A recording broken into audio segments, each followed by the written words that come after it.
हाँ तो दोस्तों, इस वीडियो के अंदर हम वोडाफोन आइडिया के एफपीओ के बारे में बात करेंगे और जानेंगे कि इस एफपीओ के अंदर आपको अप्लाई करना चाहिए या नहीं। चलिए शुरू करते हैं। तो देखिए, सबसे पहले अगर हम यहाँ पे एफपीओ की डिटेल्स के बारे में अगर हम बात करेंगे तो ये जो एफपीओ में 18 अप्रैल को ये एफपीओ में स्टार्ट होता हुआ नजर आएगा और 22 अप्रैल को ये आईपीओ में क्लोज होता हुआ नजर आएगा। आईपीओ नहीं, एफपीओ। अगर हम यहाँ पे इश्यू साइज की अगर हम बात करेंगे तो 18,000 करोड़ का ये टोटल एफपीओ का इश्यू साइज हमें यहाँ पे नजर आता है और ये जो पूरा पैसा है यहाँ पे कंपनी के पास में जाता हुआ नजर आएगा, यानी कि ये पूरा जो एफपीओ ये हमें फ्रेश यहाँ पे नजर आता है। अगर हम कंपनी के प्राइस बैंड के बारे में अगर हम बात करेंगे तो 11 के कट ऑफ प्राइस पे कंपनी का ये हमें यहाँ पे प्राइस बैंड यहाँ पे नजर आ रहा है। और अगर बाई चांस अगर मार्केट में जो कंपनी का शेयर है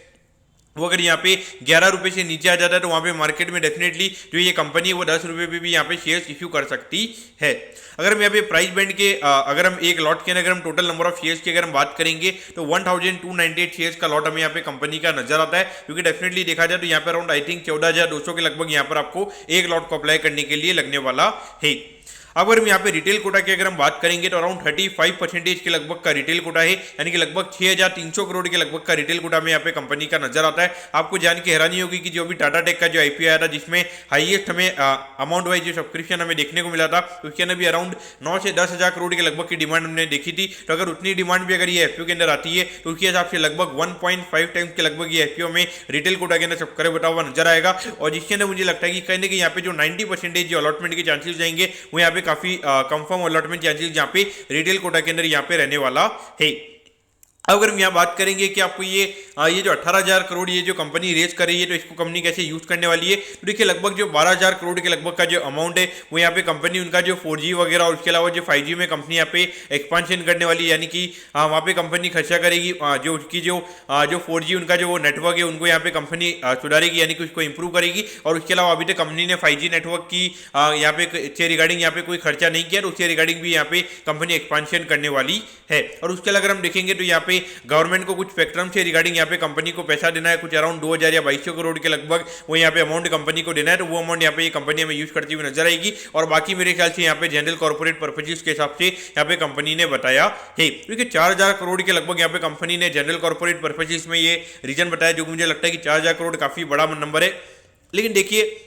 अगर हम देखेंगे तो यहाँ पे लॉन्ग टर्म के पॉइंट ऑफ व्यू से यहाँ पे 18,000 करोड़ रुपए अगर ये कंपनी रेज कर रही है तो इससे मुझे लगता है कि बियॉन्ड द पॉइंट ये कंपनी हमें ग्रो करती हुई नजर आएगी। और यहाँ पे देखिए, आपके लिए shareholder as a shareholder आपके लिए यहाँ पे वैल्यू काफी कम हो जाती है, क्योंकि ऑलरेडी अगर हम देखेंगे 65,000 करोड़ के मार्केट कैप पे ये कंपनी हमें ट्रेड होती हुई नजर आ रही है। और एक बार के लिए अगर हम जो ग्रे मार्केट अभी जो 10% के लगभग का प्रीमियम हमें दिखा रहा है उसको देखिए, अगर हम देखेंगे तो 18,000 करोड़ के लगभग अगर 10 से 11% के प्रीमियम पे अगर ये कंपनी लिस्ट हो जाएगी तो वहाँ पे 20,000 करोड़ से ये कंपनी का मार्केट कैप हमें बढ़ता हुआ नजर आएगा। तो वहां पर अगर आप देखोगे कहीं ना कहीं 85,000 करोड़ का मार्केट कैप एक लॉस मेकिंग कंपनी का, जहां पर अगर आप देखोगे ये कंपनी कोई डेट हमें कम करती हुई नजर नहीं आएगी। अगर हम इनके डेट की कॉस्ट की भी अगर हम बात करेंगे, हर क्वार्टरली पूरे साल का लगभग 10,000 करोड़ का ये कंपनी में आई थिंक इंटरेस्ट पे करती हुई नजर आती है। तो वहां पर अगर आप देखोगे तो एक लगभग 85,000 करोड़ का मार्केट कैप एक लॉस मेकिंग कंपनी के लिए मेरे ख्याल से काफी ज्यादा हो जाएगा।